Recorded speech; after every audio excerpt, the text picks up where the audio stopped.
Vale, porque bueno, van a ser 5 minutos. Para quien no me conozca, que veo alguna cara que yo personalmente no conozco, soy el director de Impulsa. Pues bueno, el servicio para el emprendimiento e innovación en la ciudad de Gijón, que entre otras cosas colabora con muchos agentes y con muchas empresas para tirar de este carro que nos interesa a todos, ¿no? Porque si no, no estabais aquí, no sé qué, se da per se que os interesa. Entonces, yo estoy aquí, no me gusta extenderme en los límites de las cosas institucionalmente, pero sí quería estar en agradecimiento al trabajo que hizo Jorge, que hizo el Centro SAT y también, bueno, no está con Ana Belén, pero también agradecimiento por ella, porque la verdad que fue un ciclo más mía, muy interesante, que hubo una muy buena expectación, que trajimos empresas que hablaron de cosas muy interesantes y al final se habla de tecnología y se habla de estas cosas que son de masa crítica y si hay gente que sabe contarlas, ¿no? Con lo cual yo solo estoy aquí en honor y agradecimiento a ese personaje, ¿no? Y sin más, Jorge se me acaba de escapar, le iba a pasar el micrófono a él. No sé cómo lo tenéis pensado. Iván, ¿no el primero? El segundo, Tamara, la primera parte. Bueno, vale, pues con nosotros va a estar Tamara, que nos va a hablar de qué. Vale. Y va a estar Iván, y vamos a hablar. Vale. Pues bueno, ya lo veis, dos empresas que están, bueno, Tamara está en el Vigicio Campus dentro de la Universidad del Viado, donde es el campus de la EFI, y van a estar Tamis del edificio, ¿no? Están aquí algunos de sus compañeros. Entonces, nada, sin más, es un placer escucharos esta tarde y la palabra primero. Bueno, buenas tardes a todos. Yo soy Tamara Fernández y soy una de las socias fundadoras de Ingeniacity. Hoy vengo a hablaros un poquito, bueno, en general de lo que hacemos, porque en todo lo que hacemos en Ingeniacity es innovación. Entonces, bueno, creo que la mejor manera de conocernos es conociendo los proyectos que realizamos o al menos aquellos que podemos contar. Entonces, bueno, primero me gustaría contaros un poco qué es Ingeniacity. Pues bueno, llevamos desde julio de 2015, somos 3 socios y actualmente somos 6 personas, todos de perfil técnico, que formamos, bueno, un equipo multidisciplinar. Tenemos gente de mecatrónica, más especializada en fluidos, en estructuras, gente de arquitectos navales, de química, de mecánica. Tenemos un equipo bastante variado y eso nos permite desarrollar proyectos en sectores también muy variados. Entonces, bueno, lo que estamos haciendo ahora, por ejemplo, estamos trabajando pues, en el sector náutico, en el sector industrial, energías renovables, en automoción e incluso en el sector médico. Bueno, luego os voy a contar un poco cómo lo hacemos, porque tampoco es que con el equipo de 6 personas puedes abordar proyectos tan distintos, pero lo que hacemos es tener un conocimiento muy profundo de ciertas herramientas que aplicamos en sectores distintos. Entonces, bueno, por un lado tenemos una gran pasión por el diseño. En Ingeniacity nos gusta mucho el diseño, pero siempre acompañado de ingeniería, tecnología y de innovación. Nos dedicamos a resolver problemas que nuestros clientes nos plantean. Muchas veces pues son problemas que el cliente directamente nos plantea para buscarle la solución y en otros casos nos surge también, al hacerles una visita, pues podemos hacer una consultoría y encontrar esos problemas que a lo mejor no tenían tan identificados y que luego les puede suponer un gran ahorro de tiempo o una mejora en su producto. Bueno, como os comentaba, trabajamos para sectores muy variados y por un lado tenemos como una parte que nos dedicamos más a la mejora del producto y otra pata que se dedica más a la mejora del proceso, más relacionado con Industria 4.0, aunque todas las herramientas que utilizamos están dentro de Industria 4.0. Bueno, un poco qué es Ingeniacity. Somos un equipo joven, intentamos estar muy cerca del cliente y nos caracterizamos pues bueno, también por ser una empresa pequeña, en tener una gran flexibilidad y adaptarnos mucho al cliente.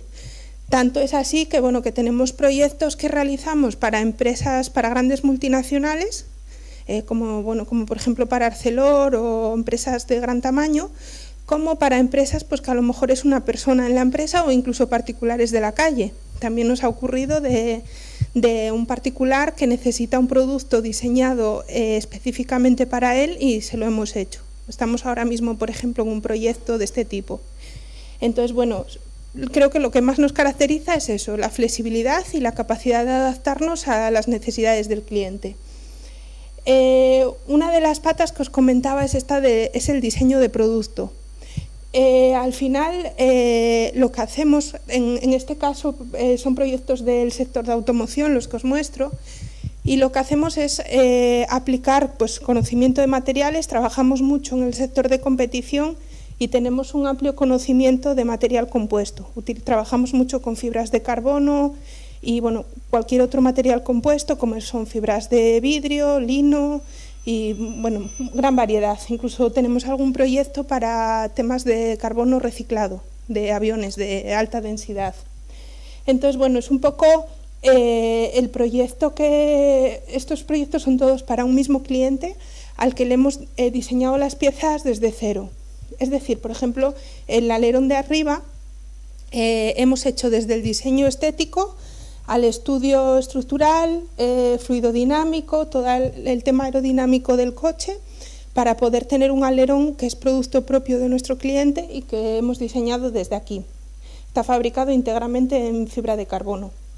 El techo sí que es un proyecto más de diseño puramente, pero en el caso de la admisión, por ejemplo, es también un proyecto completo de diseño, cálculo estructural, fluidodinámica y hemos conseguido una mejora de más de 10 caballos de potencia sin necesidad de ninguna reprogramación. Esto simplemente es por la instalación de esta admisión, que además del sonido, que claro, al ser de carbono hace un sonido mucho más llamativo, pues se ha ganado potencia. Otro proyecto más relacionado con el campo de la competición es el del bote de remos. Es un proyecto que siempre nos gusta contar porque bueno, es una empresa formada por una única persona y era un aficionado al remo y lo que quería era tener una canoa con un trabajo de ingeniería detrás y mucho más pensada. Entonces, bueno, vino a nosotros, es de un cliente de Alicante, y vino a nosotros y le hemos hecho este diseño que, bueno, además de haber hecho diseño estético, cálculo estructural, estudios de estabilidad, comodidad del remero y todo tipo de estudios, hemos hecho que quedara campeón del mundo al poco de crearse como empresa. Entonces, bueno, es un proyecto que siempre nos encanta contar porque al final fue aplicar ingeniería más avanzada a productos donde no se estaba haciendo y claramente se vio el resultado y está ahí muy contento, la verdad, de estar campeón del mundo. A la derecha os muestro también un proyecto que hemos realizado para un estudio de arquitectura en el que lo que se quería era comprobar si utilizando suelo radiante en la planta de abajo era suficiente para poder calentar toda la casa. Es una casa de concepto abierto, entonces lo que no se sabía era si al subir el aire por las escaleras de verdad iba a entrar hacia las habitaciones o no. Podía hacer efecto chimenea y subir todo directamente hasta arriba o ver si podría desviarse a las habitaciones.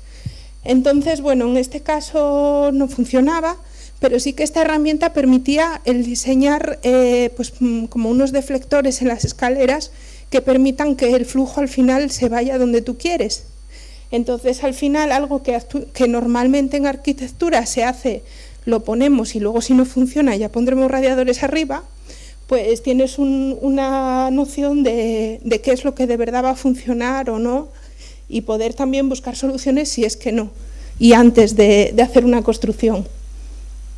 Un poco lo que hacemos es esto. A mí me gusta mucho esta diapositiva porque demuestra un poco los pasos que va llevando tu producto. Va evolucionando, utilizando estas herramientas de ingeniería, se va pasando por unos pasos hasta llegar a ser un producto mejor.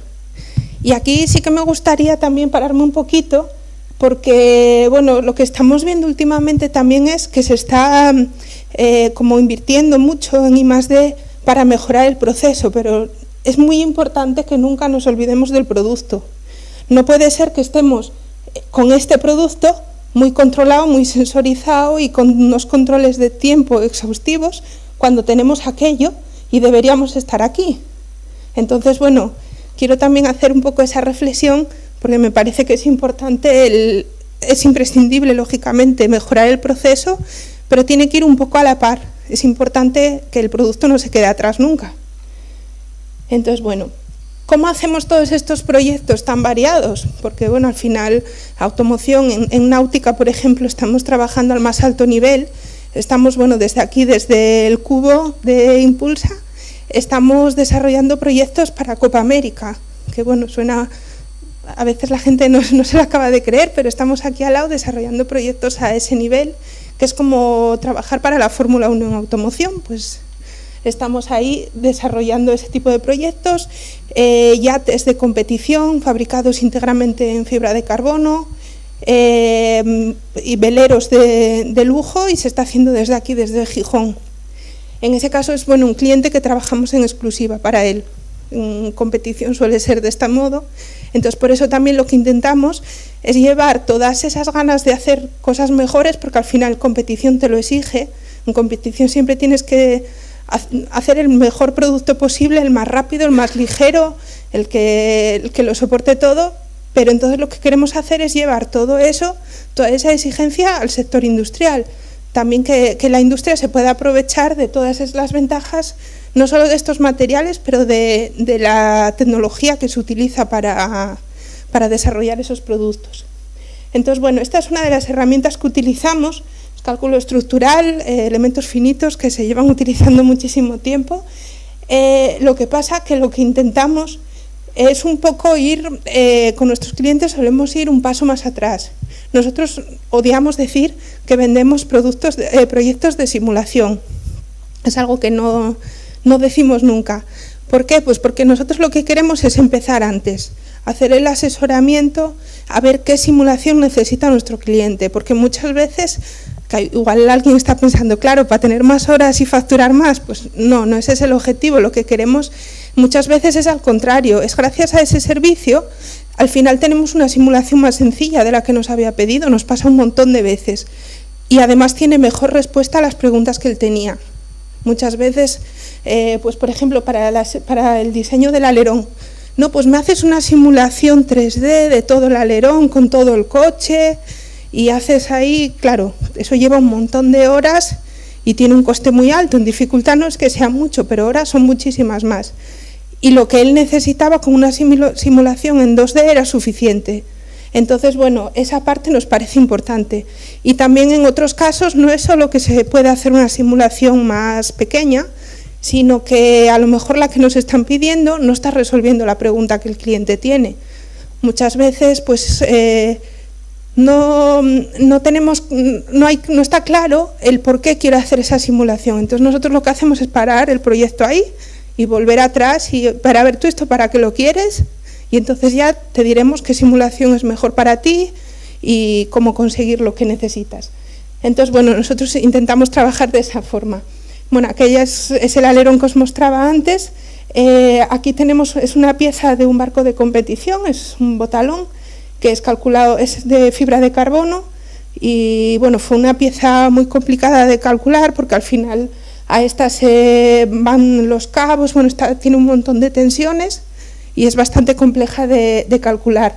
Y aquí veis, aquí es una pieza debajo de donde está el mástil, y aquí veis todas estas telitas, tenemos que meterlas nosotros y son las que van formando el material. Al final, cuando diseñamos piezas en carbono, es mucho más complejo porque tienes que empezar también un poco antes, porque tienes que diseñar todo el material, dónde poner refuerzos, dónde no, y ver, bueno, para poder tener la pieza óptima y que sea más ligera. Entonces, la orientación de las telas también juega un papel importante, y tenemos que ir creando el material para luego crear la pieza. Entonces, bueno, al final el hacer un cálculo en metal o en otro material es mucho más sencillo, también podemos hacerlo y de hecho lo estamos haciendo. Y esta es otra de nuestras herramientas principales, que es la simulación fluidodinámica. Bueno, mucha gente lo conoce más como CFD. Al final lo que hace la simulación fluidodinámica es estudiar el comportamiento de los fluidos alrededor de cualquier objeto. Entonces es una herramienta muy, muy válida para resolver un montón de problemas. Por ejemplo, en aquel caso es un coche de fórmula. Colaboramos con la Universidad de Oviedo y con la del País Vasco, haciéndoles los cálculos aerodinámicos de sus coches con los que participan en Fórmula Student. Y este es un ejemplo, la verdad que este no sé bien si es el de Oviedo o el de el País Vasco, creo que es el del País Vasco. Este sí que es el del País Vasco fijo, y aquí lo que estudiamos es un poco ver que de verdad los frenos se comportan, tienen una refrigeración correcta. Al final tú simulas el aire alrededor de un objeto, entonces esto te permite ver que de verdad el aire entra a donde tú quieres. No solo si entra, sino que puedes incluso hacer simulaciones que tengan incluidos cambios de temperatura. Entonces ya conocerás además la temperatura que hay en cada punto y puedes hacerte este tipo de estudios. Allá abajo tenemos una simulación de unas hélices de un barco que al final nos permitían, en este caso se trata de un proyecto que sí que está dentro de Industria 4.0, que son los gemelos digitales, que seguro que habréis oído hablar, pero un poco se trata de sensorizar una pieza y tener al mismo tiempo una pieza igual digital, como es ese caso, que es un modelo de un ordenador, y lo que hacemos es recibir información de esa sensórica que te da, pues por ejemplo, te puede dar información, igual hay una cámara viendo las hélices y ves que una le falta un trocito, por ejemplo, se rompió, llevó un golpe y le falta un trozo. Entonces, gracias a estas herramientas, lo que podemos hacer es simular qué efecto tiene el que a la hélice le falte ese trocito. Y al final, pues puedes tomar decisiones en base a eso. Pues, por ejemplo, que esa hélice le falte un trozo está haciendo que el eje al que va unida esté flectando todo el tiempo y se va a acabar rompiendo. Entonces, el saber eso a tiempo pues te permite saber, vale, pues puedo esperar a que me toca mantenimiento dentro de un mes o tengo que parar inmediatamente porque se va a romper o me está dañando otra pieza. Bueno, estos un poco solo ejemplos, pero que al final se pueden aplicar a todos los sectores para resolver cualquier problema, tanto de temas de distribuciones de temperatura, de cómo se comporta un fluido o bueno, lo que se quieran. Este proyecto, por ejemplo, bueno, como en la mayoría de proyectos tenemos cláusulas de confidencialidad, como seguro conocéis todos, pues hacemos a veces algún proyecto de muestra para poder enseñar qué es lo que podemos hacer. Y ese caso es un proyecto que hicimos con un estudio de arquitectura de aquí de Gijón, en el que lo que estudiábamos era una comparativa entre los radiadores y el suelo radiante, mediante simulación de fluidos. Entonces, en este caso, sabíamos cómo se comportaba el aire y además qué temperatura había en cada punto. Lo hemos hecho también de nuestra oficina, por ejemplo, y poníamos... qué friki suena, ahora que lo pienso. Pero bueno, sí, y poníamos la radiación que cada uno emitimos, porque al final estamos emitiendo radiación, y podíamos ver un poco cómo se comportaba el aire, que bueno, que de verdad. Bueno, un poco para un ejemplo claro de para qué se utiliza esta simulación fluidodinámica. Bueno, os he puesto un ejemplo de barcos, porque es un caso muy claro en el que siempre lo que se hizo siempre era hacer prototipos y llevarlo a un canal, que además creo que hay uno en toda España, o dos o algo así, que bueno, tienen un coste alto porque tienes que hacer el prototipo y llevarlo hasta allí, probarlo, y en realidad, bueno, como veis, la curva que producía el barco en esta zona la tenemos aquí exactamente igual, haciéndolo con simulación. Entonces, ¿esto qué supone? Pues no es solo el ahorro de hacerme un prototipo, llevármelo hasta Madrid, pagar por el ensayo y demás, es que además yo puedo hacer cambios muy rápidamente aquí y probarlo otra vez. O puedo resolver un problema, porque esto, si por ejemplo yo hago esta simulación porque en mi contrato pone que tengo que hacer X nudos y no los hago, pues tengo que volver a fabricar otro prototipo y volver a ensayarlo a ver si se solucionó. Y así hasta que se arregle. De esta forma yo puedo iterar mucho más rápido y llegar a una solución antes y seguramente óptima, porque bueno, cuantas más iteraciones, más fácil será que lleguemos a una iteración óptima y además teniendo mucha más información. Entonces, bueno, era por poneros un ejemplo. Luego, bueno, también esto es un poco por nuestra parte también friki, tenemos un pequeño taller donde hacemos piezas de prototipado, tenemos una impresora 3D, una fresa que nos hicimos nosotros y hacemos piezas de fibra de carbono, bueno, a la unidad, más bien prototipos.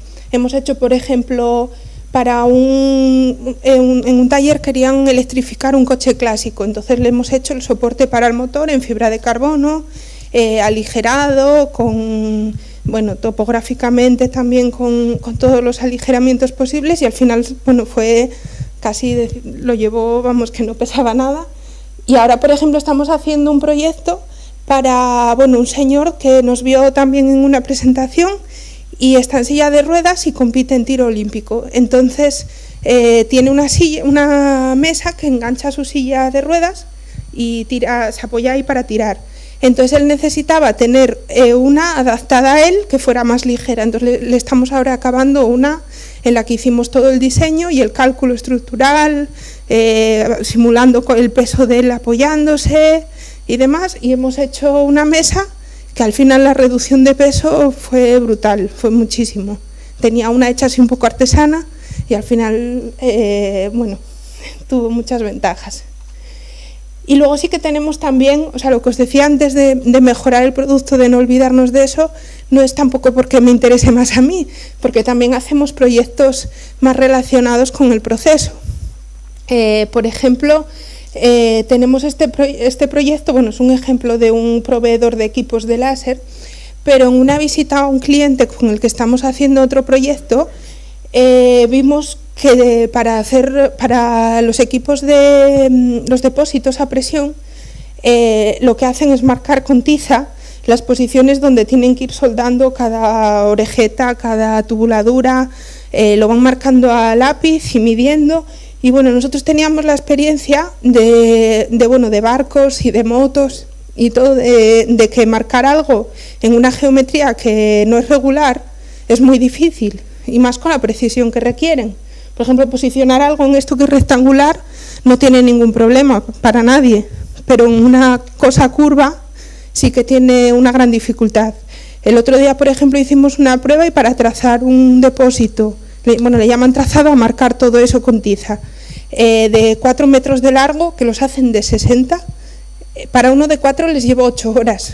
Entonces, bueno, les propusimos utilizar proyección láser, que es algo que se utiliza mucho, nosotros lo conocíamos de composites, que cuando van colocando las telas se utiliza proyección láser para ver en qué posición van y dónde se colocan refuerzos y para agilizar tiempos, y estamos ahora desarrollando un sistema que les permita utilizar esta tecnología.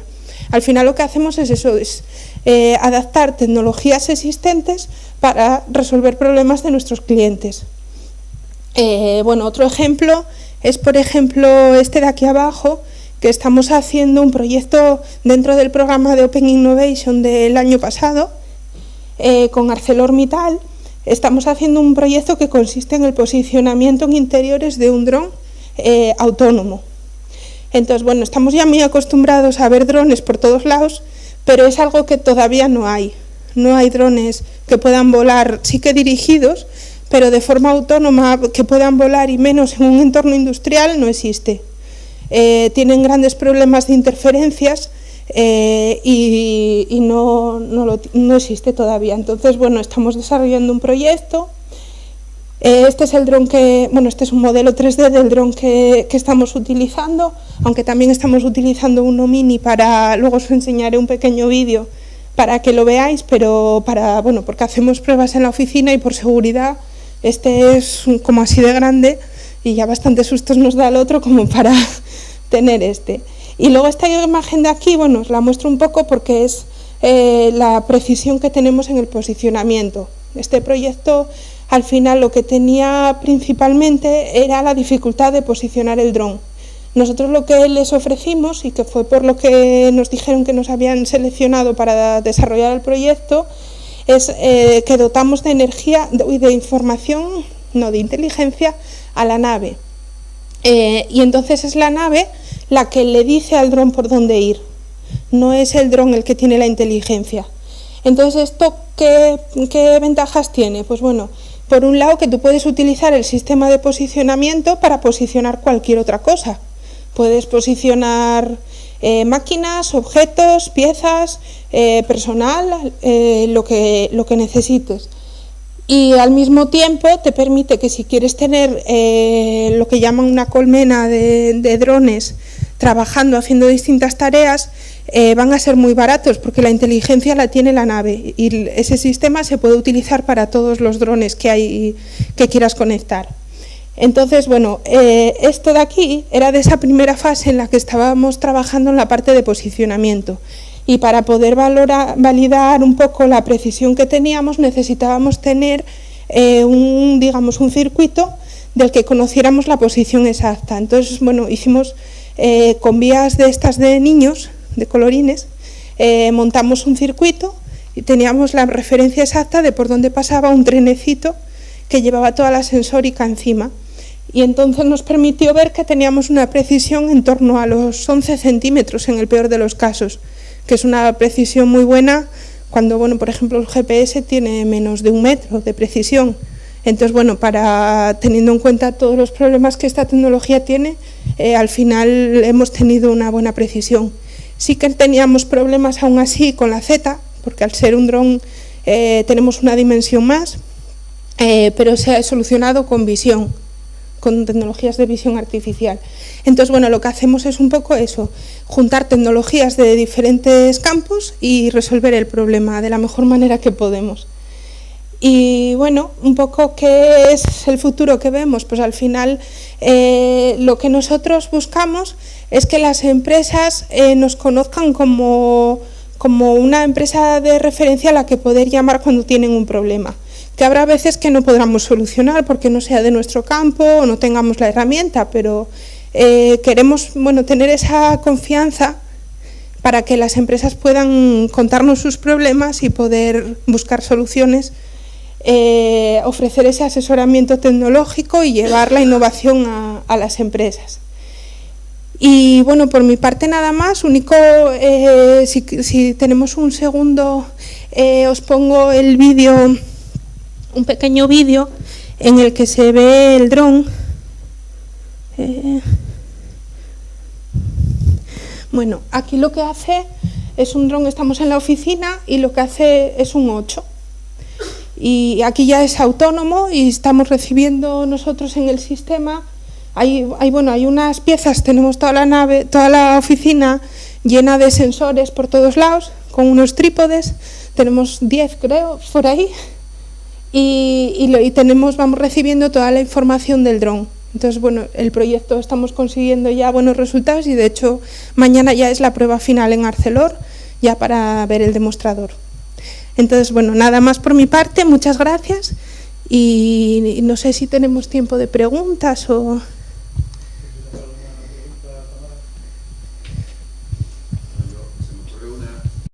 Muy interesante lo que comentaste, muy interesante. Gracias. Mañana, ¿qué impresión tenéis? ¿Saldrá bien lo de Arcelor? Sí, creemos que sí. Porque es un tema difícil. Sí, es muy complicado, la verdad que es un proyecto difícil, pero hemos hecho muchas pruebas, vamos seguros, porque hicimos muchísimas, probamos a hacerle perrerías, pues eso sí se puede decir, al dron, ponerle obstáculos, al final el problema principal siempre fue la Z. Entonces intentamos, lo tenemos solucionado con visión, pero lo que hacemos, pues le metemos una mesa ahí por el medio a ver cómo se comporta. Bueno, fuimos haciendo todo tipo de pruebas para mañana ir tranquilos. Sí. ¿Hay alguna tecnología que estéis ahí? ¿Hay algún proyecto en torno a esta tecnología con los clientes o que tenemos ganas? ¿El tema del dron? No, de tecnologías en general, que no hayáis tocado, que no sea lo mismo que ya hacéis o que ya sean los nuestros que trabajáis, sino algo que digáis, a ver cuándo se presenta la oportunidad. Algo que... Pues bueno, nosotros por ejemplo tenemos gran interés y uno de mis compañeros recibió formación al respecto de tema de coches autónomos y creo que, porque bueno, eso no os conté, pero el objetivo por el que nació Ingeniacity, bueno, luego fue el de resolver los problemas de nuestros clientes, pero el primero fue divertirnos. y yo soy la que se encarga de buscar el trabajo y siempre lo que hago es qué os apetece hacer y luego lo busco. No, siempre buscamos cosas pues, complicadas, cosas que nos gusta resolver y un reto pues, que sí que nos gustaría sería por ese lado. Por ejemplo, mucho. Sí. Sí, hay veces que la gente se marcha porque, bueno, hay conversaciones a veces un poco frikis, lo que decíamos, que el del aire acondicionado cuando lo estaban montando casi se nos va, aunque lo necesitábamos mucho, pero lo pasamos muy bien. Estamos haciendo proyectos muy variados, pues bueno, desde todo esto que os conté a desarrollar, por ejemplo, una mejora en una prótesis de cadera para que dure más tiempo. O sea, son proyectos siempre muy variados y lo que no buscamos es repetir siempre lo mismo porque lo que entonces haríamos sería buscar a alguien que comercialice un producto que hayamos desarrollado, pero no sería cosa nuestra. Siempre es ir buscando nuevos retos y si son complicados, pues mejor. Así que nada. Bueno, muchas gracias a todos. Bueno, ahora le toca el turno a Iván de Zapiens, que nos... ¿Cómo? ¿Me lo has convertido en PDF? Sí, que no. Pues mal hecho. No pasa nada, no voy a echar la bronca, pero si lo tenías el original o la URL, yo creo que mejor. Vale. No sé si eso se va a ver bien o no. Vale. Sí, vale. Sobra. Vale. Gracias. Empiezo, sin más. Tiro. Bueno, hola. Soy Iván Arrizabalaga. Soy el director técnico, si me pregunta alguien de mi familia, de Zapiens, y si me pregunta alguien así un poco más rollo americano, pues el CTO de Zapiens, ¿no? Que viene a ser lo mismo. Vamos, socio fundador y responsable de la parte de la tecnología de Zapiens. ¿Qué queremos resolver en Zapiens? Pues básicamente hay una cosa a la que casi todos nosotros, lo creamos o no, nos dedicamos durante nuestro trabajo. Y es algo que nos frustra mucho. Y es básicamente hacer esto. ¿Vale? O sea, da igual a qué os dediquéis, da igual si sois Han Solo o si sois, yo qué sé, House o lo que sea. Al final, mucho de vuestro tiempo durante el trabajo lo perdéis o lo invertís en resolver dudas y preguntas que bien os hace alguno de vuestros compañeros o bien simplemente es algo que no sabéis hacer vosotros mismos, ¿vale? Esto puesto en datos, y no porque lo diga yo, que a fin de cuentas no soy quien para decirlo, sino a través de un montón de estudios de consultoras tipo McKinsey y demás, lo ilustran con números similares a los siguientes, que son que entre el 7 y el 20% de los empleados resulta que reutiliza o bien soluciones o bien respuestas a preguntas que ya se han dado anteriormente y que se repiten de forma recurrente, que cerca de la mitad de nuestro tiempo lo empleamos en el tanto que llamamos productividad, en resolver preguntas para desarrollar las técnicas que necesitamos para nuestro trabajo, o bien las consultas de tipo legal, o bien consultas de tipo de recursos humanos, o bien consultas con proveedores o con clientes, etcétera, y que en todo caso el 80% de esa información que finalmente nos da la respuesta a esas preguntas no está tanto dentro de los sistemas informáticos, del SAP o el sistema de HR que tengas, etcétera, como dentro de las cabezas o discos duros blandos que dice mi compañero Dani, de vuestros propios trabajadores, ¿vale? Entonces, al final, siempre que hay un problema de cierta índole dentro de las empresas, acaba uno consultando al experto, entre comillas, de turno dentro de la organización para ayudaros a tomar la decisión oportuna. Os cuento un poco de historia y luego ya al final os contaré un poco en la parte tecnológica de qué estamos haciendo, por dónde vamos, etcétera. Nuestra solución, por tanto, lo único que busca es conectar personas y conocimientos. A priori es algo muy sencillo de explicar. Lo que ocurre es que cuando la empresa o la organización de la que hablamos crece, se desestructura, o mejor aún, se estructura demasiado, se reparte geográficamente, sufre mucha rotación en los procesos, en productos, en personas, el problema tan sencillo se va complicando. ¿Y cómo lo hacemos? Pues lo hacemos a través de dos plataformas o dos sistemas que funcionan en paralelo. Para los empleados trabajamos a través de una aplicación del móvil, que es algo que todos llevamos con nosotros. Y eso es una ventaja descomunal, porque el enfoque tradicional a la hora de comunicarse internamente dentro de organizaciones y a la hora de dar solución al tratamiento de la información siempre venía asociado a plataformas que necesitaban que estuviera sentado delante del portátil, delante del ordenador, ¿no? Y eso es algo que ha quedado muy atrás, no es algo que sea realista, porque la gente cuando trabaja en una tienda o trabaja en un almacén o trabaja en una fábrica no está sentada delante de un portátil. Y sin embargo siempre estamos con el móvil en el bolsillo. Y al mismo tiempo, mientras a través de la aplicación móvil los usuarios son capaces de responder preguntas y respuestas en forma de entrenamientos que les mejoran sus propias aptitudes para desarrollar su trabajo, por detrás capturamos todos esos datos. ¿Y para qué sirve la captura de todos esos datos? Pues sirve para convertir en tangible algo que hasta la fecha tiene bastante de etéreo. Es como una sensación. Tú llegas a una empresa, estás un par de meses trabajando con esa empresa y te acabas dando cuenta de lo que saben, lo que no saben, a quién tienes que preguntar si tienes una duda sobre esto, pero la realidad es que no hay un dato específico que te diga esta nota para esta categoría de conocimiento la tiene esta persona. Y nosotros trabajamos en esa línea, ¿vale? Entonces nosotros convertimos casi en un activo tangible lo que es el bien más preciado o lo que va a ser dentro del siglo XXI, que va a ser el conocimiento, porque como bien decía antes Tamara, la tecnología nos va a reducir nuestro rol a cosas que seamos capaces de desarrollar desde aquí, no desde las mecánicas repetitivas. Toda esta data la capturamos con el interés de que los managers o responsables de las distintas áreas de la empresa sean capaces de tomar mejores decisiones, sean capaces de detectar a los talentos ocultos dentro de la organización, de encontrar debilidades o necesidades formativas específicas, etc. Ha habido ejemplos en estos 3 años largos de vida en Zapiens muy divertidos.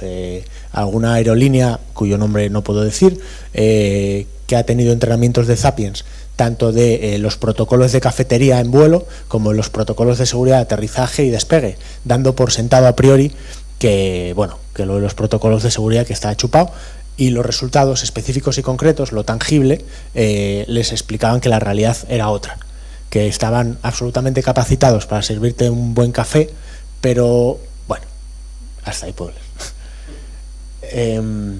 Un poco de nuestra historia. Bueno, llevamos 3 años de vida, un poco más, 3 años y medio aproximadamente. Básicamente nuestra trayectoria es sencilla de explicar. Cada año multiplicamos por 3 nuestro equipo y nuestra facturación o volumen de negocio, lo cual, por un lado, suena siempre muy bien, por otro lado, no es más que un ejercicio de responsabilidad para nosotros. Cada vez nos sentimos más responsables de lo que hacemos, porque poco a poco, pues claro, del equipo fundador inicial, pues ahora somos entre 25 y 30 personas, con lo que eso supone, y aún así con un equipo pues muy jovencito, ¿no? El promedio, se ríen de mí porque yo cumplí 39 años hace poco y resulta que soy el mayor del grupo, así que qué desgracia la mía. Dentro del equipo nos organizamos en 3 áreas, porque al final muchas veces cuando se habla de productos tecnológicos nos olvidamos de que lo que realmente importa es la forma en la que atiendes a tus clientes o la forma en la que tus clientes perciben el valor que tú les puedes dar. Muchas de las configuraciones de empresas de tipo tecnológica tendrían un problema, que es que si dibujáramos aquí por colores, todo el mundo sería del mismo color, ¿vale? Cuando es un estudio un poco más pequeñito pero súper específico de tecnología súper chachi, que te envidio que no lo sabes, es muy guay que todo el mundo sea de perfil ingenieril, pero en el momento que tu herramienta tiene contacto con cualquier cliente de distintos sectores, es muy importante que tengas la estructura de la empresa organizada en distintos frentes. Entonces, para nosotros no solamente es la parte de ingeniería, en este caso ingeniería informática y datos, como también la parte de Customer Success o atención al cliente. Y en el tipo de clientes que tenemos, básicamente trabajamos con gran corporación. Cualquier empresa que sufra de los 3 siguientes problemas, que es que por un lado es una empresa grande, con cierta distribución en sus empleados geográfica, posiblemente en múltiples centros o puntos de venta, y tienen rotación o bien en los productos, como puede ser en retail o en cualquier modelo, en cualquiera de los formatos de retail, o también en la propia formación de sus empleados, ¿no? Porque es gente joven que entra, trabaja 6 meses, se va, entra otra ronda de gente, y toda esta gente no la puedes mover o no resulta económico moverla para darles formación continua y para facilitar lo que es la gestión del conocimiento dentro de esa estructura. Ten en cuenta que cuando alguien entra en una tienda, o no solamente en una tienda, ya ves, BUR, Televisión Española, Telefónica, al final son empresas un poco de todo tipo, el proceso de adaptación o de entrada dentro de una organización tan grande es un proceso que por un lado se repite, que tiene ciertos elementos muy comunes, pero que por otro lado se puede optimizar y mucho. Y eso es una de las cosas que intentamos hacer con nuestros clientes. Y entro a hablar un poco de tecnología, de qué cosas hacemos de esto que se llama Industria 4.0, porque bueno, al final muchas veces nos movemos en virtud de etiquetas o de, bueno, sí, etiquetas puede que sea la palabra, que van poniéndose poco a poco de moda y a veces es difícil dotarles de un contenido muy real, ¿no? Entonces yo hice el ejercicio de pensar sobre las 4 etiquetas dentro de lo que es el área de la inteligencia artificial, que es más o menos sobre la que trabajamos, las 3 etiquetas que por un lado más nos aplican y que por otro lado más populares son. Entonces, entiendo que todo el mundo, más o menos, antes o después, aunque sea por el cine, ha oído hablar o tiene una idea de lo que es la inteligencia artificial, ¿no? Sí, eso es totalmente común. En los últimos años, esta etiqueta, como las modas pasan y son pasajeras, se ha venido sustituyendo por otra, que es un poco distinta, que es la parte del Machine Learning, ¿no? Básicamente, de todas las posibles técnicas de inteligencia artificial, Machine Learning lo único que hace es recopilar datos y aplicar modelos matemáticos sobre esos datos que has aplicado. Eso quiere decir que existe inteligencia artificial que realmente no es muy inteligente y que tampoco requiere de una grandísima tecnología. Tener en cuenta que aquí donde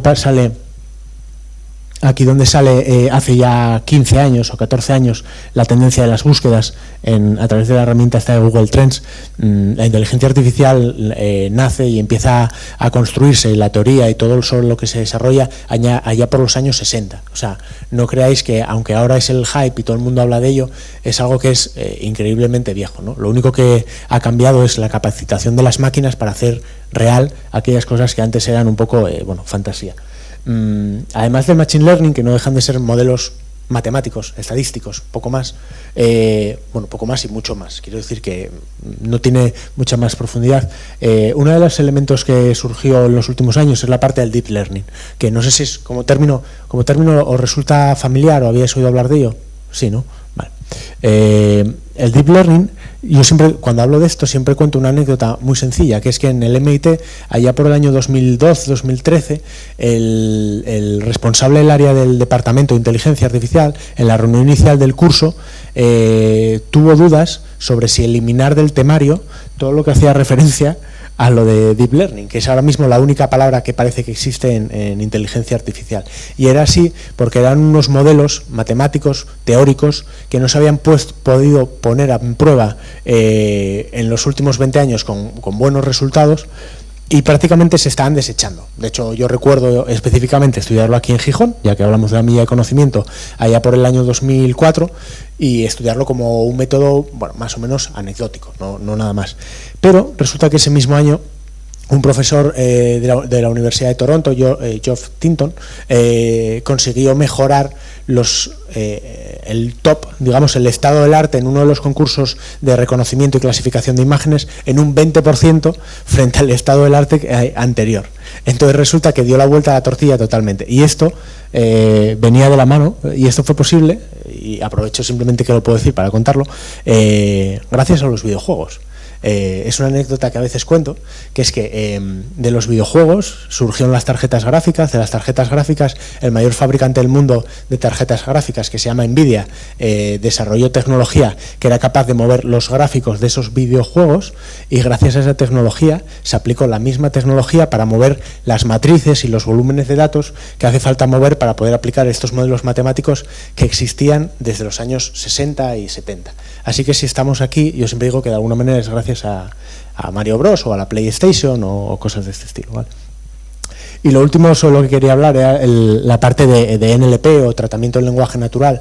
Básicamente en cristiano esto se trata solamente de, a partir de un texto cualquiera, ser capaz de extraer información del mismo modo en que a través de los números somos capaces de sacar información, ¿vale? Cuando un ordenador recibe un texto, en realidad tiene un problema para tratarlo porque no sabe, no tiene ningún tipo de contexto, ni background, ni nada. No sabe si eso que dices es una broma, si es en serio, si es una información real, etcétera.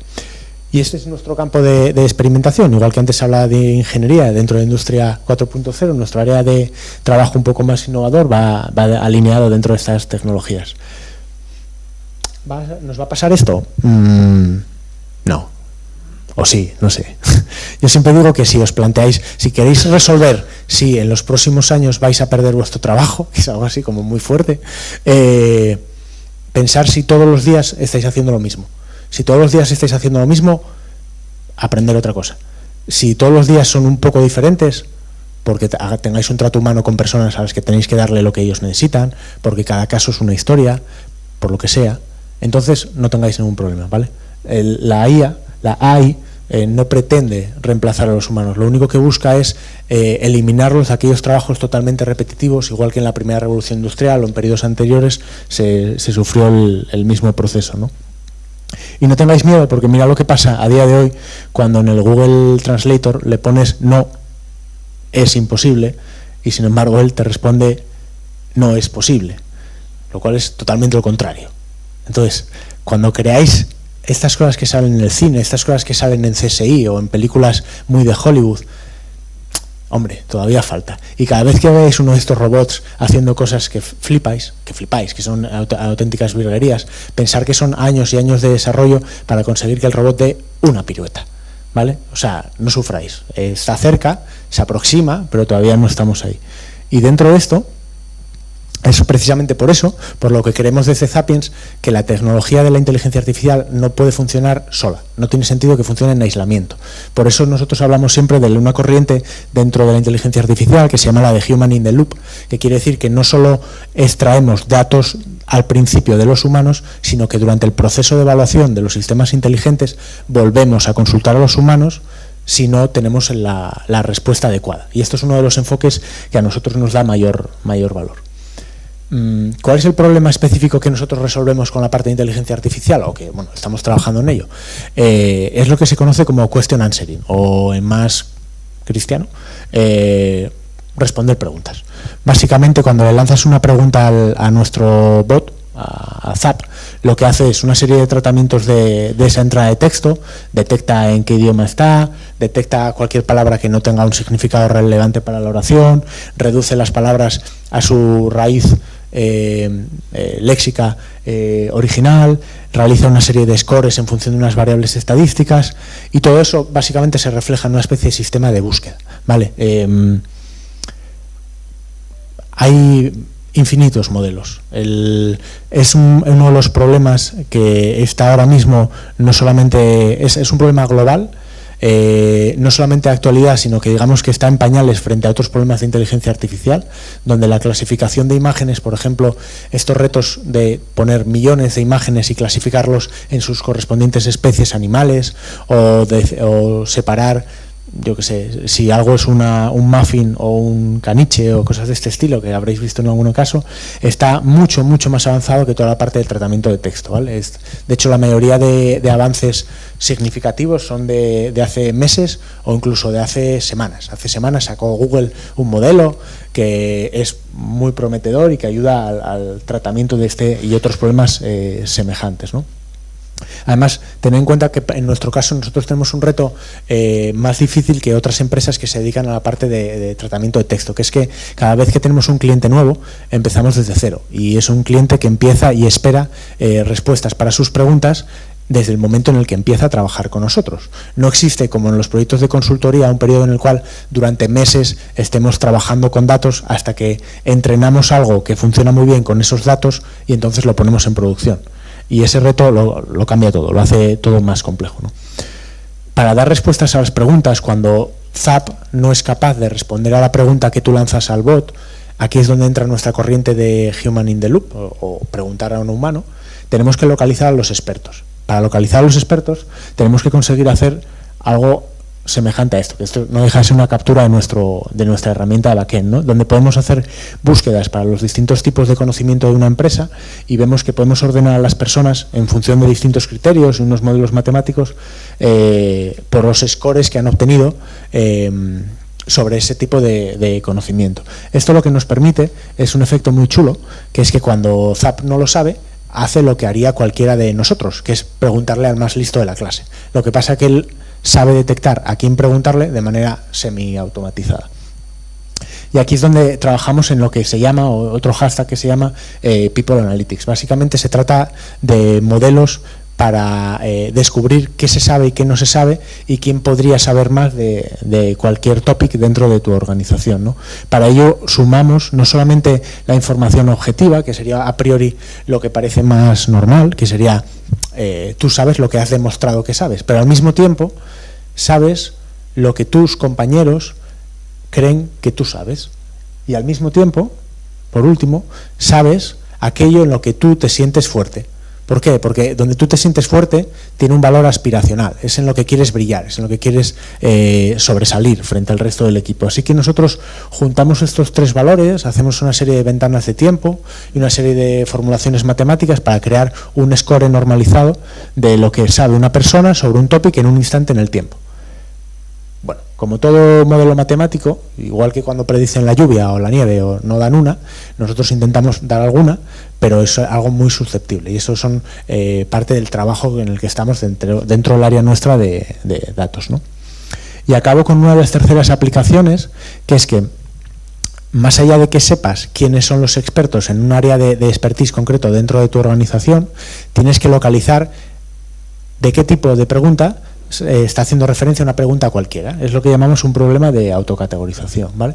Para eso lo que hacemos es trabajar con lo que se conoce como clasificadores supervisados. Básicamente coleccionamos datos y los hemos entrenado con la ayuda de la CETIC. De hecho, tenemos dos colaboradores externos para el desarrollo de nuestra tecnología.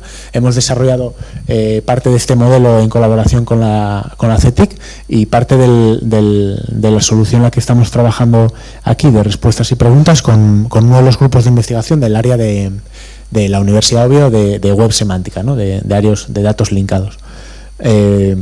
Sobre la parte de autocategorización, bueno, sin entrar un poco en la parte técnica, básicamente el efecto que queremos buscar es que con independencia del idioma en el que se haga la pregunta, con independencia de si tienes muchas o pocas preguntas de cada tipo, modelar el sistema de forma que sea capaz de encaminar esa pregunta hacia el tipo de experto necesario para dar la respuesta en el menor tiempo posible. Y con esto llegamos un poco a la conclusión final con la que quería dejaros, que es que por la parte de la visión nuestra de Zapiens creemos firmemente que la inteligencia artificial es lo que nos va a dar y quitar trabajo en los próximos 20 años a todos, y en realidad no deberíamos aproximarnos a ellas solamente como un riesgo, sino también como una oportunidad. No deja de ser un mecanismo quizás el más sencillo de implantar en nuestras vidas, porque no requiere mecanismos físicos, no requiere un hardware especial, que sea capaz de, igual que los champiñones hacían de Mario un Mario más grande, pues que de alguna manera tecnología como la de Zapiens sea capaz de hacer de tus trabajadores mejores, ¿no? Y hasta aquí me despido. ¿Cualquier pregunta? Solamente felicitaros porque ya os conocía cuando teníais otro nombre de empresa. Y habéis tenido una evolución, yo creo que fantástica como empresa. Y luego una pequeña crítica. Sí. Cuando sacasteis allí las empresas con las que trabajabais, os faltaba la mejor de todas, ¿eh? Luego te la digo. Ah, vale. Me has dejado tengo una incógnita muy grande ahora mismo. Una empresa asturiana, además. Vale, luego no me quiero mojar. Vale. ¿Cuál es el mínimo? De empresa, de empleados, de respuestas, de tiempo. ¿Cuál es el mínimo para que surja magia? A ver, yo creo que poner mínimos serían bajo según qué circunstancias. Ha habido casos donde no se trataban de tantísimos empleados y ha funcionado muy bien, porque a lo mejor eran pocos pero no se conocían demasiado bien. Lo que es importante es la mezcla de esos factores. Si tienes una empresa donde hay 20 técnicos que trabajan en un espacio físico compartido y todos sobre un mismo tipo de problema, seguramente no seamos capaces de aportar muchísimo valor. Si esas mismas 20 personas están muy especializadas hay unas áreas comunes, pero no comparten ese espacio físico, entonces no hace falta que sean ni 500, ni 1000, ni nada de esto, ¿no? Nosotros tenemos en Vodafone, estamos completando el rollout de la implantación con ellos, ahora mismo andan en España son entre 3.000 y 5.000 empleados y vamos a acabar en enero la implantación de la herramienta en toda la empresa dentro de España, ¿no? Entonces es un caso donde pasan cosas muy chulas, como por ejemplo que la gente va en el metro de Madrid y el otro día nos mandan un vídeo de otro chico que está sentado cerca pero no se conocían, que está usando Zapiens, y fue una cosa, se ríe el compañero aquí Dani, porque nos hizo mucha gracia, era como, mira que están usando Zapiens y tal. Eso está muy bien, es muy chulo y mola decir que una organización de 5.000 empleados lo usen todas y tal, pero luego tenemos otros casos más pequeñitos, pero por el tipo de cosas que quieren compartir entre ellos y porque a lo mejor no se conocen mucho, también tiene sentido. Entonces, por ejemplo, en su momento lo probaron en las tiendas oficiales de Nike y no eran muchísimos trabajadores, eran menos de 100, 50, algo así, pero era un perfil de usuario muy activo donde las zapatillas y la ropa, los productos que vendían cambiaban mucho, el usuario final preguntaba mucho y ellos necesitaban respuestas a esas preguntas. Entonces, con poco fueron capaces de darle muchísimo rendimiento. Así que no es una respuesta muy objetiva, pero es un poco así la realidad. ¿Puede mejorar el teletrabajo? Yo creo que sí, o sea, básicamente nosotros ya somos una empresa que por un lado somos de 25, pero tenemos gente viviendo y trabajando aquí, lógicamente, en Oviedo, en Madrid, en Barcelona, en París y, bueno, en algún otro sitio, en Austria, bueno. Nosotros somos remotos y nosotros usamos Zapiens dentro de la organización y muchas veces cuando tenemos dudas decimos la frase esta de pregúntaselo a Zap, porque sí, favorece, es una de las herramientas, igual que puede ser herramientas de chat o de videoconferencia, pero no está pensada específicamente para teletrabajo, pero sí pertenece al grupo de herramientas de la nueva ola, por decirlo así.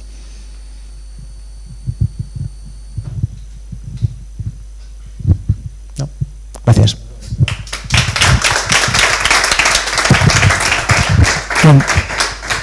Y ahora para acabar, Raúl del Coso, CTO de WITED. Hola, buenas tardes.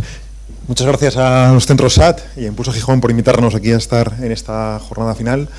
Yo os voy a hablar de WITEC, que es la empresa en la que trabajo de director técnico, y voy a hablar de wearables e IoT.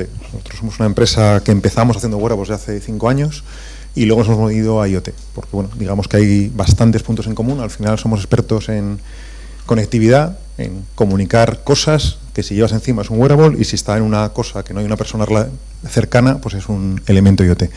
Aquí pongo dos ejemplos de uno de los relojes con los que estamos haciendo temas de pagos y una planta petroquímica donde estamos haciendo temas de localización. Entonces, nuestra visión es que digamos que cada vez se habla más de Big Data, se habla de inteligencia artificial, lo acaba de comentar Zapiens. Creemos que todavía hay campo para conseguir datos, es decir, se tienen muchos datos, es el tema de Big Data, pero todavía faltan datos relevantes y datos importantes y útiles para las empresas que no son capturados. Entonces hay un campo para capturar esos datos, tanto en personas, en industria o ahora veremos algún tipo de aplicaciones de las que hacemos.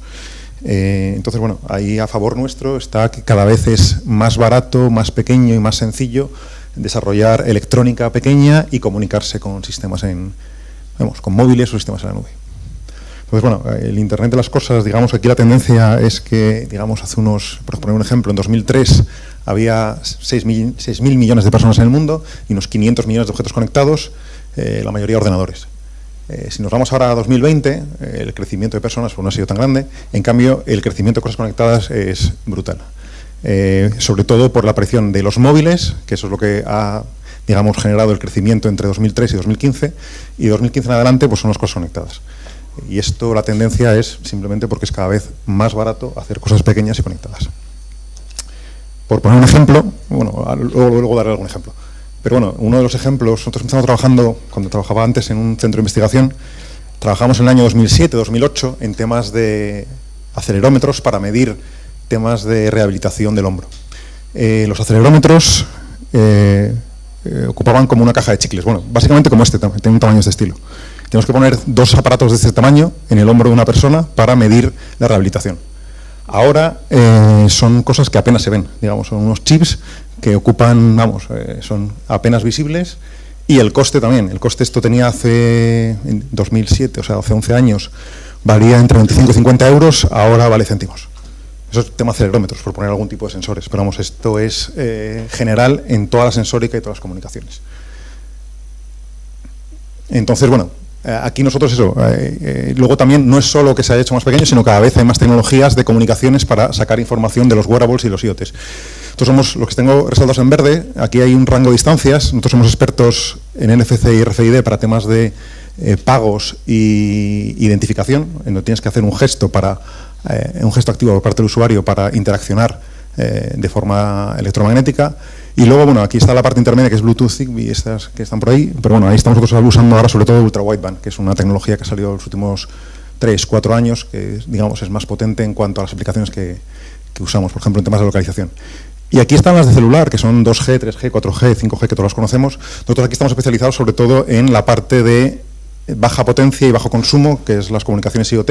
Empezamos con Sigfox y con LoRa, y sobre todo ahora estamos utilizando 2G para emular lo que hace Sigfox, y con Narrowband IoT.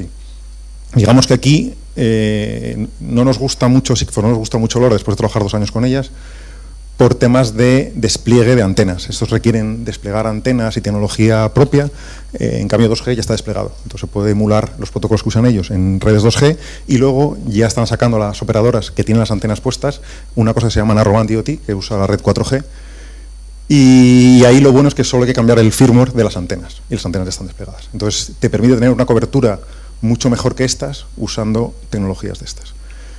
Esto es a partir de comunicaciones, es el tipo de comunicaciones, de antenas de comunicación miniaturizadas que usamos. Sensores, pues bueno, sensores lo que os comentaba antes de los acelerómetros, pero bueno, hemos usado también para velocidad, para fuerza, para alguna cosa, estamos haciendo ultrasonidos, y hay múltiples sensores, cada vez tamaño menor y coste menor. Nosotros no estamos muy metidos en temas, estos son sensores sobre todo, bueno, para aplicaciones más industriales. Hay también sensores, digamos, para salud, es un tema en el cual no estamos metidos. Y luego otro área que nos metimos pronto es el tema de seguridad, el tema de identificación segura y seguridad en las comunicaciones. Es decir, si vamos a tener muchos elementos conectados, es decir, muchos elementos IoT, pues al ser elementos pequeños es mucho más difícil hacer seguridad software. Entonces hay que segurizar tanto la autenticidad de los datos enviados, la integridad de los datos, que no hay nadie entre medias metiendo datos, digamos, que sean, vamos, para hackear los datos que hay entre medias, y luego también la confidencialidad. Entonces, bueno, aquí hay que identificar, proteger tanto la identidad del receptor, la identidad del dispositivo, la identidad de los datos que están guardados, los mensajes intercambiados y demás. Y aquí nuestra experiencia viene del mundo de los pagos. Entonces nosotros usamos una cosa que se llama seguridad hardware, que son los elementos seguros, que es el chip más seguro que existe en la actualidad. Son unos chips pequeñitos que tienen toda la encriptación metida en hardware. Es la que se usa en las tarjetas de crédito, en el DNI electrónico, en las tarjetas SIM, en la mayoría de los móviles, para toda la parte segura. Son bastante más seguros que el software. El software, al final, todos los software han sido hackeados. La seguridad hardware a día de hoy no ha sido hackeada. O sea, las tarjetas de crédito fueron hackeadas cuando eran tarjetas magnéticas. Desde que hay elementos seguros, o sea, los chips, no han sido hackeados. Porque, digamos que hay una protección adicional que es hardware, con temas de anti-tampering, con encriptación que está embebida dentro del sistema desde el origen, y eso hace que no haya, digamos, que haya muchos menos, sea mucho más difícil de hackear.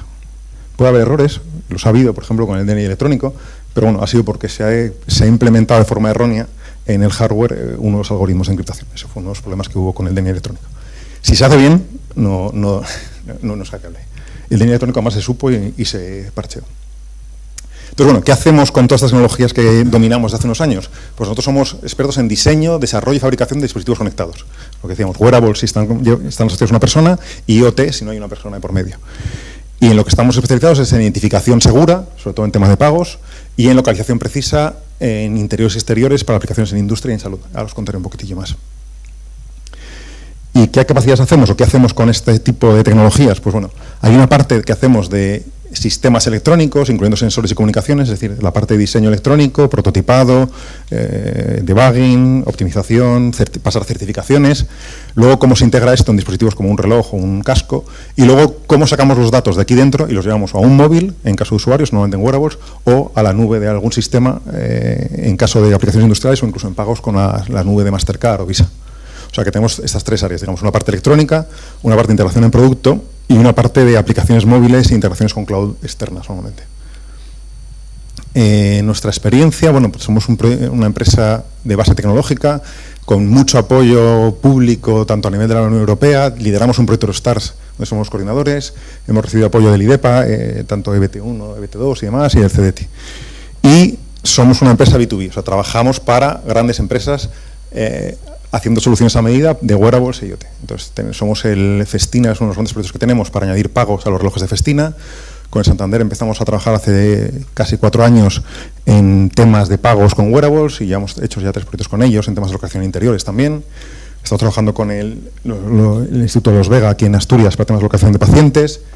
Tenemos un proyecto con CEPS para localización de personas, de trabajadores en planta petroquímica, y hemos empezado ahora también con el Open Innovation, con la de este año, el año pasado, nosotros lo tenemos este año, con DuPont, para digitalización de procesos con temas de IoT, es cómo digitalizar y cómo capturar más información en las plantas de DuPont. Somos una empresa pequeña, somos 8 personas aquí en Gijón, estamos aquí en este edificio, y ¿cómo hacemos trabajar para estas grandes empresas siendo los que somos? Pues bueno, el truco es que estamos asociados con empresas de tecnología muy punteras, como son STM Electronics, NXP, Mastercard, GID y otras, que desarrollan tecnología. El problema es que esta tecnología está un poco lejos de la aplicación que piden esto. Entonces nosotros somos el intermediario, el puente entre esta tecnología y las soluciones que necesitan estas empresas. Entonces nosotros adaptamos esta tecnología, la integramos, la probamos, la certificamos y luego la damos empaquetada para que estos grandes players pues, la utilicen. En tema de pagos wearables, por ejemplo, pues nosotros hemos hecho desde llaveros, fundas de móvil, hemos hecho la correa de los relojes, hemos hecho en los relojes, hemos hecho correas también, y temas de pagos, y también temas también vale, aunque no lo hemos hecho en ningún proyecto, hemos hecho algún POC pequeñito para control de accesos y para transporte público. Entonces, bueno, hay una parte que es, digamos, la plataforma WTPay, que es la que se conecta con los proveedores de pagos, pues ser Visa o Mastercard, o por ejemplo podría ser Entusa en el caso de que fuera transporte, y la aplicación móvil para gestionar los credenciales de pago en el wearable. Nuestro sistema hardware, pues lo que tiene es lo que hablábamos antes, la seguridad hardware aquí, el elemento seguro, que es el que nos permite la encriptación hardware, la comunicación Bluetooth con el móvil y del móvil a la nube, ya sea de Mastercard, o por ejemplo en el medio de pago sería Mastercard o Visa, o del proveedor de servicios para personalizar aquí los datos, y luego la interacción NFC para interaccionar con los TPVs o los controles de acceso o sistemas. Y bueno, soportamos varios sistemas, desde los Enveco, que es el de pagos, a otros que son más relacionados con transporte y control de accesos. Y no solo pagos, digamos que esto también tiene aplicaciones. Nuestra plataforma permite integrarse con otras cosas que no sean solo pagos. Por ejemplo, para transporte, identificación de estudiantes y personas, hemos hecho aquí en el Consejo de Santander de Universidades, pagos en entornos cerrados, y luego, bueno, ya el mundo de los pagos, que es el donde hemos hecho más proyectos, donde estamos haciendo más cosas, que es tarjetas de crédito, débito y tokens. Ahora, la novedad ahora en el mundo digital no es usar, digamos, hacer una copia de la tarjeta en el wearable, sino usar una token temporal asociadas a tarjetas Visa y Mastercard. Y cómo se reúnen estas tokens, y bueno, ahí digamos, es un mundo un poco más complejo que el de las tarjetas. Aunque es cierto que la aplicación que hemos tenido hasta ahora y los proyectos que hemos tenido han sido más en pagos. Estas otras hemos tenido solo pequeños proyectos. Y las otras dos tecnologías que estamos usando ahora, una es localización en interior, debe ser parecida a la de Ingenia City, porque es locación en interior con precisiones de unos 10 centímetros, en aplicaciones industriales para activos importantes y personas, a un coste bastante limitado, a un coste bastante razonable, y esto permite, pues eso, para aplicaciones de seguridad y de control, monitorización de planta. Y locación en exterior, pues usamos GPS, que eso sí que es alguna tecnología que existe desde hace tiempo y funciona, y por ahí la expertise o lo que tenemos de diferencial es utilizar lo que comentaba antes, usar redes 2G, comunicaciones IoT, para que el sistema de localización, ya sea pulsera o para containers, otro tipo de aparato, estamos haciendo para temas de logística, usar comunicaciones IoT, Narrowband IoT o 2G, o sea, usar 2G emulando lo que hacen Sigfox y otros. Y eso nos permite reducir el consumo y reducir el coste. reducir mucho el coste anual de lo que es la comunicación, o sea, cómo sacar los datos de GPS de mi pulsero, de mi dispositivo, hacia el exterior y poder verlo en un sistema en la nube. Y aquí estamos viendo bastantes aplicaciones, sobre todo en temas de industriales y logística. A nivel de innovación, lo que estamos haciendo ahora de proyectos de innovación, pues tenemos dos. Ostras, se me ha colado una... Ah, no, es esta, perdón, es que me ha colado una... Ahí está. Es esta. Estamos haciendo, este es el proyecto Stars, donde estamos haciendo, en colaboración con una empresa francesa, una empresa holandesa y la Universidad de Oviedo, antenas y circuitos en hilos. O sea, bueno, hacer hilos que conduzcan electricidad es fácil porque los hilos son flexibles. Cuando todos estos cables son hilos, se pueden convertir en hilos, son flexibles. Lo complicado es hacer las conexiones con dispositivos electrónicos, con sensores, con microcontroladores, y que esas conexiones resistan a lo que es un tejido y las flexiones que eso tiene. Entonces, bueno, ahí estamos haciendo un proyecto interesante, sobre todo para temas de identificación, para NFC, RFID, y entonces, bueno, tiene aplicaciones a nivel de retail y también en aplicaciones a nivel industrial, para productos textiles y para hacer sensórica en tela. Y lo que es diferencial en este proyecto también es que estamos usando hilos que pueden ser usados en procesos industriales, en Jacquard industrial. Eso permite el abaratamiento en la producción y en el uso de esta electrónica en hilos. Y luego estamos haciendo ahora algún proyecto inicial relacionado sobre todo con coche conectado, y bueno, y tenemos alguna idea para soluciones de movilidad también basadas con wearables y localización.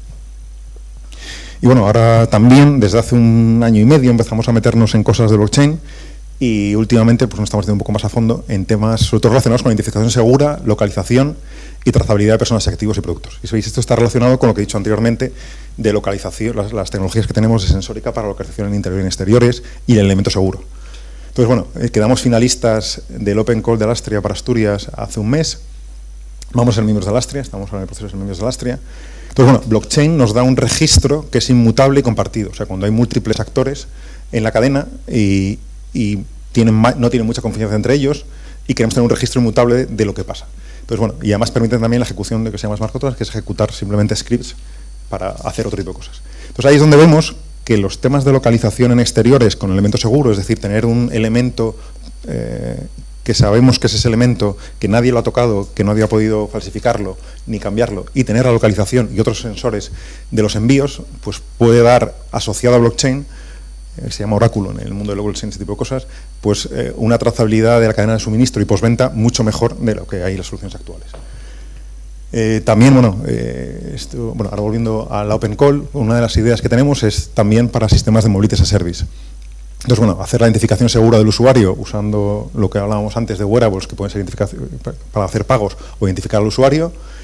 Tener blockchain como registro distribuido protegiendo la privacidad, sobre todo aquí hay una parte importante. Alastria es una red permisionada que te permite que a diferentes actores que acceden a blockchain accedan a información distinta, de forma que esto te identifique en diferentes operadores, ya puede ser en transporte público, bicicletas o incluso recarga de coche eléctrico, y que los diferentes actores accedan a información de forma distinta, o sea, tenga diferentes permisos, depende de qué tipo de actor sean. Y luego, además, en blockchain se puede anonimizar la información. Entonces, si logramos hacer esto, identificar al usuario, involucrar a muchos actores y guardar datos en blockchain, luego hay una parte interesante de análisis de datos, de poder tener esos datos de movilidad y desplazamiento de muchas personas en diferentes medios, que puede ser interesante para optimizar y mejorar los sistemas de transporte urbano.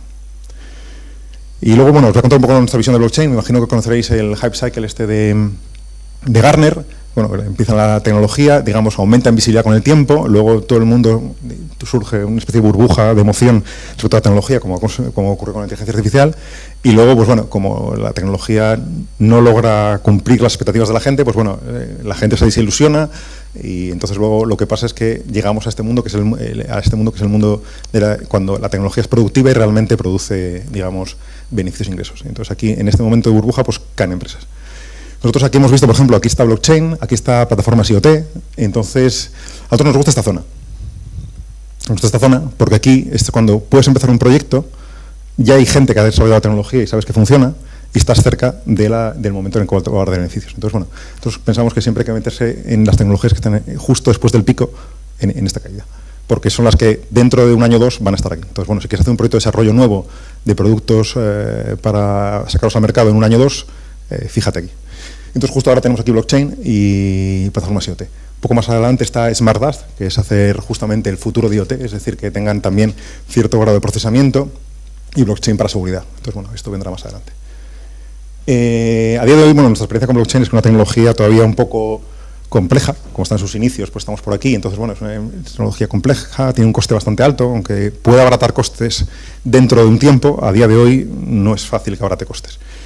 Y bueno, la otra que nos gusta de blockchain es, bueno, cuando analizamos un proyecto, si usamos blockchain dentro del proyecto, nos gusta mucho esto, que es un informe del Blockchain Technology Overview, se llama el título del informe, es del departamento, del US Department of Commerce, que es el Ministerio de Economía americano. Os recomiendo, es un informe de menos de 50 páginas. Si queréis aprender sobre blockchain de forma rápida, contiene, vamos, destilada toda la información que hay, muy actualizada, porque es de octubre de 2018. Y en la página 40 y pico tiene un diagrama, que no es suyo, no es del Ministerio de Economía, sino es del Ministerio de Interior, del Homeland Security, un diagrama de flujos para decidir si se usa blockchain o no. Entonces, solo si respondes que sí a todas estas preguntas, llegas a usar blockchain. Si respondes que no a alguna, hay soluciones existentes, la mayoría de bases de datos, con diferentes tipos de bases de datos, ya sean encriptadas, con permisionadas y demás, que solucionan de forma mucho más barata y sencilla el problema que tienes. Entonces, bueno, nosotros de momento hay una parte, que es sobre todo la parte de trazabilidad y cadena logística, donde creemos que el blockchain puede tener mucha utilidad. Y hay una parte ahí relacionada con trade finance y cómo se financia ese flujo internacional de mercancías, que puede ser útil también usar blockchain y usar también dispositivos IoT. Y con eso acabo lo que tenía que contar y os estoy para las preguntas. Bueno, viste la visión del blockchain desde el punto de vista de la tecnología y desde el punto de vista de cómo lo van a usar las empresas o los dispositivos. Desde el punto de vista del usuario, al final, a ver algo, no ver nada. Si va a haber algo, vamos a ser capaces de explicarle cuál es la funcionalidad. La tecnología es muy difícil, a nivel de usuario, poco. Ya hablamos el otro día en otra jornada organizada por Centro SAT, incluso para pymes, es complicado. Internet llegó, 24 tal, y la gente, bueno, nos abrimos, porque veíamos muy rápido que diría, bueno, blockchain va a ser algo parecido. ¿En qué sentido? ¿No? El usuario final, no la utilidad tecnológica y grandes players, sino el usuario al final se va a enterar de que se está usando el blockchain, o al final es un término que a nivel tecnológico se va a usar, pero al usuario no lo va a llevar. Así que... Hombre, el usuario va a ver más ventajas, pero es difícil que lo vea. O sea, por ejemplo, puedes invertir en Bitcoin. Al final, yo ahora en una aplicación que estoy comprando Bitcoins, puedo comprar también acciones de bolsa. Y es tan fácil comprar acciones de bolsa como comprar Bitcoins, como comprar bonos del tesoro. Y no tiene ni idea de lo que es un Bitcoin ni lo que es lo otro. Y si hay detrás una base de datos permisionada o un blockchain, es complicado que lo veas. O sea, vas a ver la utilidad, vas a ver que va a ser, digamos, que vas a tener ecosistemas mucho más abiertos, mucho más flexibles e información mucho mejor, pero a nivel de usuario, es decir, de que a él le llegue de forma clara que está usando blockchain es difícil. Vamos, lo veo difícil. Veo las ventajas, le van a llegar las ventajas, y tiene varias ventajas en muchas aplicaciones, pero es difícil que le llegue, estoy usando blockchain en vez de una base de datos, porque se parecen bastante. ¿Y va a aumentar las redes descentralizadas? Sin duda, eso es lo que permite. Si te fijas, Bitcoin surgió como moneda o como activo descentralizado. Y blockchain está pensado para hacer redes. Tiene que haber varios actores descentralizados y registro inmutable. Si no tienes esas dos cosas, blockchain no vale. Cuando quieres tener un registro inmutable de algo, es decir, que no pueda llegar la gente y empezar a cambiarlo o a toquetearlo, y tienes diferentes tipos de actores que van a acceder a esa información con diferentes tipos de acceso, ahí es donde juega blockchain, donde es mejor que otro tipo de como bases de datos. Pero otra vez, eso a nivel de tecnología, a nivel de usuario, es complicado. Pero, por ejemplo, peer-to-peer, me dices, bueno, peer-to-peer, ¿la gente sabe cuando llamas por Skype estás usando peer-to-peer? Pues no, pero Skype usa tecnología peer-to-peer. Igual que Spotify también lo usa. Igual que Netflix también lo usa. Es decir, todos esos no tienen un servidor central que te manda las películas, las canciones o las llamadas, sino que hay una red distribuida que lo hace más eficiente. Pero es transparente para la gente. Yo creo que la mayoría de la gente le pregunta si están usando una red P2P o una red centralizada y no lo sabe. Movistar, por ejemplo, la fibra cuando llega a tu casa es centralizado, o telecable. Si estás accediendo a telecable o a Netflix, le preguntas a la gente si lo ven de forma distinta. No, tú ves una película en la tele.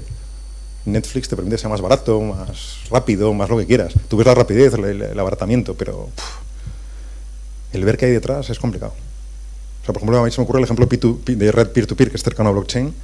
Para la gente... El peer-to-peer desplazará totalmente otro tipo de Hombre, ¿no utilizamos los servidores?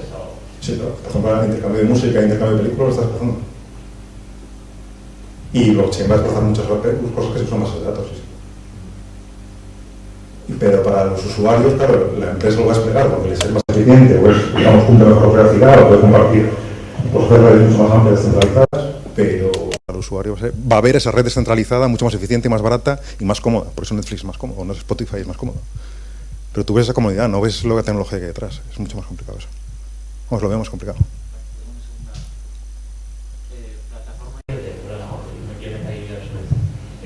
Plataformas IoT en las ciudades. ¿Qué tiene sentido y qué no?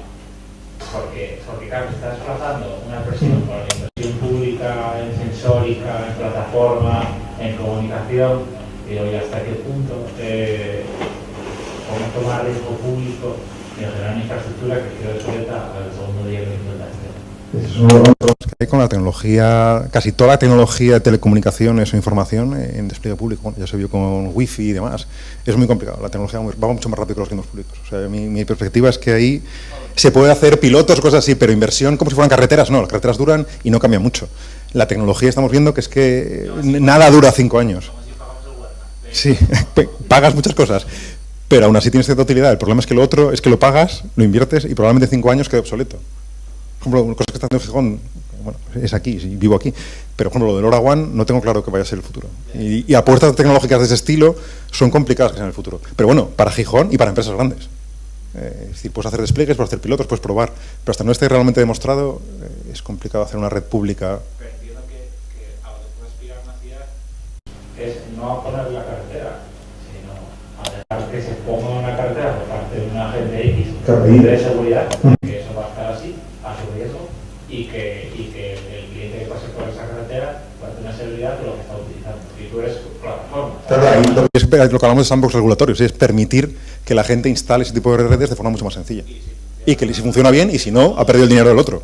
Tú a nivel regulatorio y cierto incentivo, a lo mejor, ciertos incentivos, pero invertir en realizar infraestructuras de telecomunicación y sensórica, lo veo complicado. Porque quedan obsoletas muy rápido. Y no es un problema, porque muchas empresas lo hacen.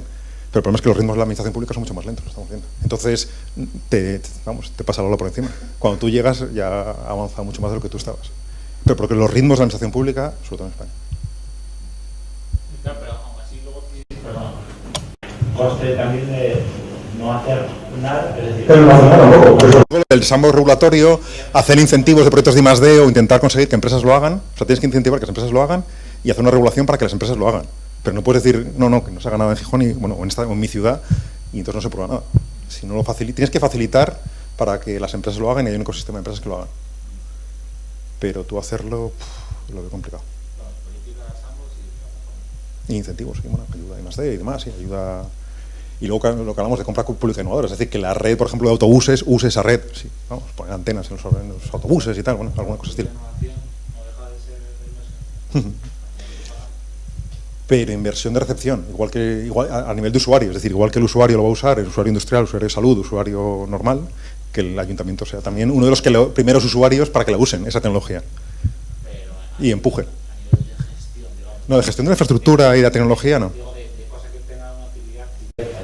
Nosotros, análisis de datos, queremos analizar datos igual y que dure más o menos la tecnología, bueno, podemos convivir con ello, pero meter esa carretera por la que nadie va a pasar al día siguiente,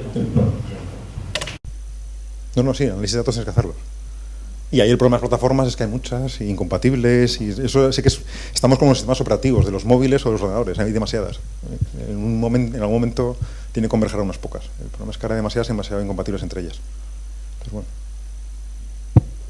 Y Raúl, cuando se plantea el 5G para vosotros, ¿qué impacto tendrá? Para el eso se supone que va a favorecer mucho más la implantación. 5G, claro. 5G está hecho para sustituir a la Wi-Fi y enviar y ver vídeos, ver Netflix o jugar online, o sea, está para jugar y ver vídeos. Entonces nosotros lo que hacemos es justamente mandar pocos datos muchas veces. Entonces nosotros con 4G y Narrowband IoT nos vale. O sea, lo que es la red 4G con un protocolo por encima para ahorrar, enviarse datos de forma esporádica y de forma, puntual, nos vale. 5G no nos afecta mucho. 5G va a afectar mucho eso a las redes Wi-Fi, no vas a necesitar Wi-Fi en casa, y a ver vídeos y a ver, sobre todo, jugar online. Claro. Es sobre todo multimedia, porque es un canuto muy gordo y caro. Y nosotros buscamos justamente canutos pequeñitos y baratos. Y ahí es donde 4G han hecho una... Bueno, si hacen una Narrowband IoT sobre 5G también nos vendrá bien. O sea, como siempre, hacer un GA mejor. Narrowband IoT se puede desplegar sobre 4G. Me imagino sobre 5G se desplegará mejor que sobre 3G. Pero no nos afecta mucho. Nosotros vamos con 2G y con 4G vamos que chutamos.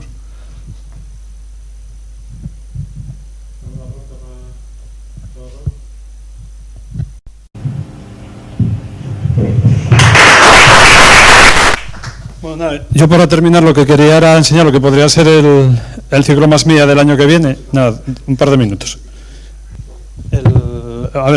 Durante este año hicimos, esta es la sexta jornada del ciclo Más Milla. Las 5 primeras habíamos tocado precisamente blockchain, inteligencia artificial, big data, IoT, drones. Y hoy era un poco repaso de, como visteis, se habló de blockchain, se habló de inteligencia artificial, se habló de vehículos autónomos, se habló un poco de simulación, de IoT, que era ver un poco cómo estas tecnologías, el impacto que tienen en las empresas y las diferentes aplicaciones que les podemos dar, ¿vale? Entonces, investigando un poco estas semanas de cuáles son el informe Gartner que comentaba Raúl, de tendencias tecnológicas para este año 2019, nos vamos a encontrar con lo mismo, ¿vale? Hablan de Big Data, inteligencia artificial, IoT, Machine Learning, blockchain, pero claro, diferentes, todo va avanzando y todo va... Y diferentes aplicaciones que se van haciendo, ¿vale? El blockchain, como decimos, es una tecnología que se empezó a utilizar ahora, aunque lleva ya con esto del Bitcoin, pues se está implantando en muchos más sectores, pero bueno, ¿vale? Lo que sí quería destacar, ¿vale? Que hemos encontrado empresas, para blockchain vinieron 3 empresas, para 3 empresas del entorno, para inteligencia artificial otras 3, para Big Data otras 3, para IoT, aquí en el entorno de la milla de conocimiento, pues se está trabajando en todas estas tecnologías, ¿vale? Y nos quedó quizá alguna tecnología por tocar relacionadas con la visión artificial, realidad virtual, realidad aumentada, que no es que sean tendencia, ¿vale? Que no sean tendencia, pero que a veces tienen también muchísimas más aplicaciones. Comentaba Tamara, una que para el tema de Industria 4.0 que está creciendo, que va a ser el del gemelo digital, el de simular el comportamiento de la empresa, que tú puedas predecir cómo se va a comportar toda mi cadena de producción o hacer pruebas para optimizar todos esos procesos, pues son tecnologías que también seguramente empezaremos por estas, ¿vale? Para el próximo ciclo de Más Milla. Aquí, bueno, diferentes aplicaciones de realidad aumentada, y esto es lo que sería el gemelo digital de una empresa. Y también se está trabajando mucho en experiencias inmersivas, ¿vale? Que a través de con realidad virtual da la sensación que participemos nosotros de esa simulación, que estemos nosotros inmersos ahí dentro en esa simulación. Y otra cosa que comentaba también Tamara, bueno, aquí decía que también el 5G, dicen que definitivamente, el 5G yo creo que el año pasado, en el 2017, ya lo ponía como tendencia para el 2018, y sin embargo seguimos prácticamente, a ver si este año dicen que para finales de este año llegará el 5G. Y luego también otro tema que hablaremos, ya no tanto de tener un Tesla Car o eso, vehículos autónomos, pero sí para temas logísticos, para temas de robots, que para dentro de almacenes, pues sí se están utilizando bastante, ¿vale? Entonces, nada, yo creo que para el año que viene haremos estas jornadas también de tecnologías de visión, estaremos al tanto también de que otros proyectos van surgiendo de otras tecnologías y bueno, la idea es continuar con este ciclo, ¿vale? Así que nada, muchas gracias a todos y os mantendremos informados para las siguientes.